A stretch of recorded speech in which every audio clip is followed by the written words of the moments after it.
નમસ્કાર વિદ્યાર્થી મિત્રો, મારી યુટ્યુબ ચેનલ સંજય પટેલમાં આપ સૌનું હાર્દિક સ્વાગત છે. મિત્રો, આજના વિડીયોની અંદર આપણે ધોરણ 4 વિષય છે ગુજરાતી કુહુ, જેનો પાઠ 6, જેનું નામ છે ભાઈબંધ મારો બોલ્યો કુહુ. આ પાઠના ભાગ 5 ની અંદર આજે આપણે પાઠ સમજૂતી અને પ્રશ્ન જવાબો વિશે શીખવાના છીએ.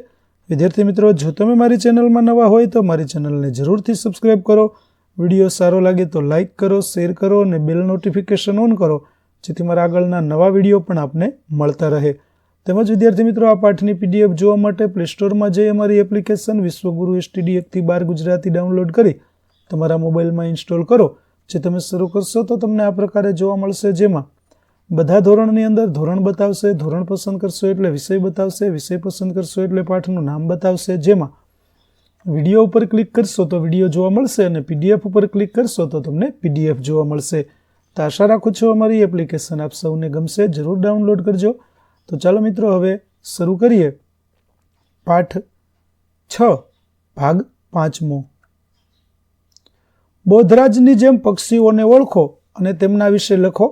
ચિત્રની નીચે પક્ષીનું નામ લખો. આ પક્ષીઓમાંથી તમને ગમતા પક્ષી વિશે લખો. જેમ કે અહીં પતંગો, તેના વિશે આપણને ઉદાહરણ આપવામાં આવ્યું છે કે પતંગો માખીમાર કુળનું પ્રાણી છે. તે ઉડતા ઉડતા માખી જેવા જંતુઓ ખાય છે. વીજળીના તાર પર બેઠેલા પતંગા તમે જોયા હશે. તે વીજળીના તાર પરથી ઉડીને જીવડા પકડીને તરત જ પાછો તાર પર આવીને બેસી જાય. તમને થશે પતંગો નામ કેમ પાંદડા જેવા રંગવાળો છે એટલે? તો બાજુમાં તમે જોઈ રાખો તો પતંગો. તેની ચાંચ પાતળી, જરાક વાંકી અને આગળથી અણીદાર હોય છે. પતંગાના પગ પાતળા અને નાના હોય છે. તેની પાંખ આગળથી ગોળ અને પાછળથી અણીદાર હોય છે. તેને આંખ નીચે કાળું ધાબુ હોય છે. આપણી આજુબાજુ દેખાતા પતંગા ચકલીથી થોડા નાના અને પાતળા હોય છે. તેમનું અંગ્રેજી નામ છે ગ્રીન બી ઈટર.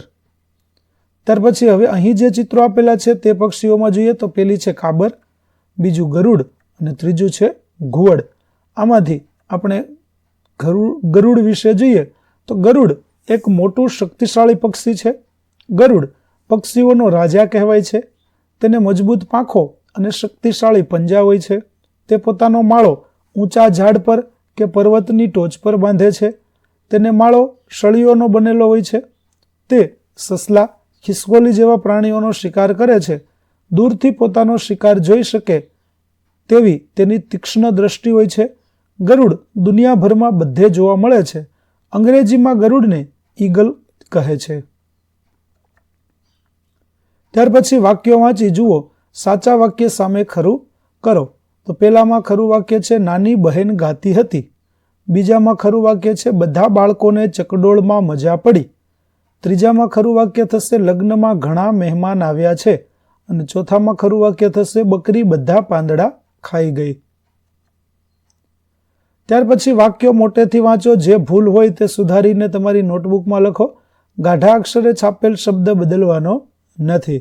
તો ચાલો, પહેલામાં આપણું નવું વાક્ય થશે કે નાનકડું પતંગિયું ઉડતું ઉડતું નેહાના નાક પર જઈને બેઠું.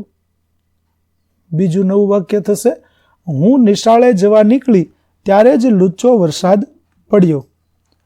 ત્રીજામાં નવું વાક્ય થશે મોટા ઘટાદાર પીપળા પર ઘણા જીવજંતુ રહેતા હતા. ચોથામાં નવું વાક્ય થશે વાર્તાનું પુસ્તક મોટું હતું, ચિત્રની ચોપડી પાતળી હતી. પાંચમામાં નવું વાક્ય થશે બધા બાળકોએ દૂધ પીધું, વડીલોએ ચા પીધી. ત્યાર પછી જોડીમાં બેસો, વાર્તા વાંચો અને સાથે મળીને પ્રશ્નોના જવાબ લખો. પહેલી, બોતડાએ આજે પહેલી વાર રણ પાર કરવાનું હતું. પ્રવાસ કરવાનો હતો, તેથી આખો પરિવાર ખુશ હતો. સૌથી આગળ ઊંટ ચાલતો હતો, વચ્ચે 3 બાળકો અને છેલ્લે તેમની મમ્મી. થોડુંક ચાલ્યા પછી ઊંટે પાછળ વળીને જોયું અને પૂછ્યું, અરે આપણે 4 કેમ? એકાદ બોતડું રહી ગયું છે કે શું? ઊંટડી કહે, તમે પોતાને તો ગણો. ચાલો, પહેલો પ્રશ્ન. ખાલી જગ્યામાં જવાબ લખો, જેમાં પપ્પા એટલે ઊંટ, મમ્મી એટલે ઊંટડી અને બાળક એટલે બોતડું.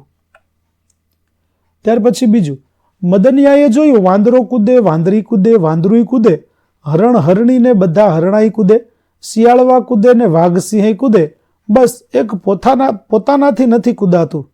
ઊંચી કૂદ કે લાંબી કૂદની તો વાત જ ક્યાં કરવી. દુઃખી થયેલું મદનિયું મેદાનની બહાર નીકળી ગયું. હાથણી આખી વાત સમજી ગઈ.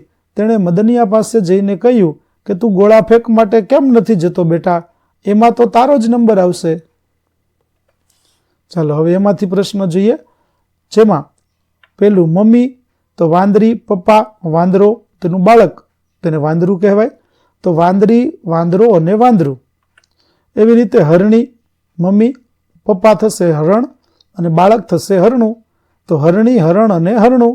ત્યાર પછી મમ્મી શિયાળવી, પપ્પા શિયાળ અને બાળક શિયાળવું. તો થશે શિયાળવી, શિયાળ અને શિયાળવું. ત્યાર પછી મમ્મી થશે વાઘણ, પપ્પા થશે વાઘ, બાળક થશે વાઘબાળ. તો વાઘણ, વાઘ અને વાઘબાળ. એવી રીતે સિંહ, મમ્મી, સિંહણ, મમ્મી, પપ્પા સિંહ અને બાળક થશે બાળસિંહ. તો સિંહણ, સિંહ અને સિંહબાળ. એવી રીતે ત્રીજું છે કુટુંબમાં બધા મળીને કામ કરે. દરજી કપડાં સીવે, દરજણ બટન ટાંકે, ઘાંચી તેલ કાઢે અને ઘાંચણ ઘાણી સાફ કરે આખે. માટી ગુંદવામાં, ચાકડો ફેરવવામાં અને માટલો પકવવામાં કુંભારણ અને કુંભાર સાથે ને સાથે. લુહાર અને લુહારણ સાથે મળીને દાતરડું, પાવડો વગેરે બનાવે.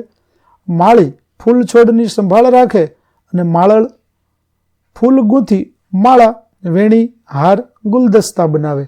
વેચે શેઠ શેઠાણી દુકાન સાચવે અને નોકર નોકરાણી ઘરની દેખરેખ રાખે. ચાલો હવે ફકરાના આધારે કારીગરોના નામ લખો. જેમ કે શેઠ તો શેઠાણી, દરજી તો દરજણ, ઘાંચી તો ઘાંચણ, કુંભાર તો કુંભારણ, લુહાર તો લુહારણ, નોકર તો નોકરાણી. ત્યાર પછી કૌંસમાં પ્રાણીના નામ મૂકો. રંગીન શબ્દોમાં ઉદાહરણ પ્રમાણે વાક્યો બનાવો. જેમ કે ખૂબ જૂના સમયથી ગાય આપણી મિત્ર રહી છે. એવી જ રીતે ખૂબ જૂના સમયથી હાથી આપણો મિત્ર રહ્યો છે. ખૂબ જૂના સમયથી ઉંદરો આપણા મિત્રો રહ્યા છે. ખૂબ જૂના સમયથી બળદ આપણો મિત્ર રહ્યો છે. ખૂબ જૂના સમયથી ઊંટ આપણું મિત્ર રહ્યું છે. ખૂબ જૂના સમયથી ગધેડું આપણું મિત્ર રહ્યું છે. ખૂબ જૂના સમયથી અળસિયું આપણું મિત્ર રહ્યું છે. ખૂબ જૂના સમયથી કૂતરું આપણું મિત્ર રહ્યું છે. ખૂબ જૂના સમયથી ચકલી આપણી મિત્ર રહી છે. ખૂબ જૂના સમયથી ખેડૂત આપણો મિત્ર રહ્યો છે. ખૂબ જૂના સમયથી પોપટ આપણો મિત્ર રહ્યો છે. ખૂબ જૂના સમયથી કાબર આપણી મિત્ર રહી છે. ત્યાર પછી ભાષાની રીતે ગણિત સમજો. આપેલ પ્રશ્ન કયા દાખલાનો છે? કૌંસમાં તેનો ક્રમાંક લખો. જેમ કે મહીસાગર પરના એક પુલ પર 34 બસ સળંગ ઊભી રહી શકે. જો એક બસની લંબાઈ 2 કાર જેટલી હોય તો પુલ પર કેટલી કાર ઊભી રહી શકે? તો વિદ્યાર્થી મિત્રો, એક પુલ ઉપર 34 બસો ઊભી રહી શકે છે. હવે જો એક કારની લંબાઈ, એક બસની લંબાઈ 2 કાર જેટલી હોય તો 34 ના ડબલ એટલે કે 68 કાર સમાઈ શકે. તો આમાં કયો જવાબ શોધવાનો છે? તો પુલ પર કેટલી કાર ઊભી રહી શકે તે સાની લંબાઈની સરખામણી કરવી પડશે. તો આપણે પુલ, બસ અને કાર આ ત્રણેયની લંબાઈની સરખામણી કરવી પડશે. અને જવાબ 34 કરતાં વધારે આવશે કે નહીં? તો જવાબ આવશે 34 કરતાં વધારે અને તે થશે 68. પેલું, ઈવા જ્યાં ઊભી છે ત્યાંથી તે 25 ડગલા ડાબી તરફ અને ત્યારબાદ 10 ડગલા જમણી તરફ ચાલે છે. તો તે પોતાની મૂળ જગ્યાએથી કેટલા ડગલા દૂર હશે? તો જ્યાં ઊભી છે ત્યાંથી 25 ડગલા ડાબી તરફ ગઈ એટલે 25 ડગલા થયા. ત્યાર પછી ત્યાંથી 10 ડગલા જમણી તરફ આવે એટલે 10 ડગલા તેમાંથી ઓછા થશે. તો હવે મૂળ જગ્યાથી તે 15 ડગલા દૂર હશે. બીજું, જાનવી પાસે 3 લીટરની બોટલ છે, હાર્દિક પાસે 200 મિલીની. હાર્દિક પાસે બીજી કેટલી બોટલ હોય તો તેનું અને જાનવી પાસેનું પાણી સરખું થાય? તો 14 બોટલ હોય બીજી, ત્યારે બંનેનું પાણી એક સરખું થશે. ત્રીજું, આનંદીના કંપાસમાં 20 લખોટી છે, તેમાંથી અડધી લખોટી પીળા રંગની અને ચોથા ભાગની ગુલાબી છે. તો આનંદી પાસે કેટલી પીળી અને કેટલી લાલ લખોટી છે? તો જુઓ, કુલ એની પાસે 20 લખોટી છે, તેમાંથી અડધી પીળી એટલે 20 માંથી 10 પીળી થઈ ગઈ. ચોથા ભાગની ગુલાબી એટલે 5 ગુલાબી થઈ ગઈ અને બાકી જે બચી તો એ 10 પીળી અને 5 બાકી બચે છે તે હશે લાલ રંગની, એટલે તેની પાસે 10 પીળી અને 5 લાલ રંગની લખોટી હશે. ત્યાર પછી શ્યામાના બગીચામાં સૂરજમુખી અને ગુલાબની બે હાર છે. દરેક હારમાં 7 છોડ છે, દરેક છોડ પર 1 ફૂલ. તો શ્યામાના બગીચામાં કેટલા સૂરજમુખી અને કેટલા ગુલાબ હશે? તો બગીચામાં સૂરજમુખી અને ગુલાબની 2 હાર છે, તો સૂરજમુખીની 2 હાર અને એક હારમાં 7 છોડ, તો 7 છોડના 2 હાર એટલે 14 છોડ થયા. 14 છોડ પર 1 ફૂલ એટલે 14 ફૂલ. તો 14 ગુલાબના અને 14 સૂરજમુખીના ફૂલ હશે. 5મું, મોહસીને થાળીની મદદથી વર્તુળ દોર્યું. તે વર્તુળની અંદર સમીરે વાટકીની મદદથી 3 વર્તુળ દોર્યા. સમીરના વર્તુળોની અંદર સ્વીટુએ પોતાની બંગડીથી 2 વર્તુળ દોર્યા. હવે કહો કુલ કેટલા વર્તુળ થયા? તો કુલ જુઓ, સૌપ્રથમ મોહસીને 1 વર્તુળ દોર્યું એટલે 1 વર્તુળે. ત્યાર પછી સમીરે વાટકીની મદદથી 3 વર્તુળ દોર્યા એટલે કુલ 4 વર્તુળ થયા. હવે સમીરના વર્તુળની અંદર સ્વીટુએ એટલે કે 3 વર્તુળની અંદર 2 વર્તુળ દોર્યા એટલે 6 વર્તુળે. તો 6, 3 અને 1 કુલ મળીને 10 વર્તુળ થશે.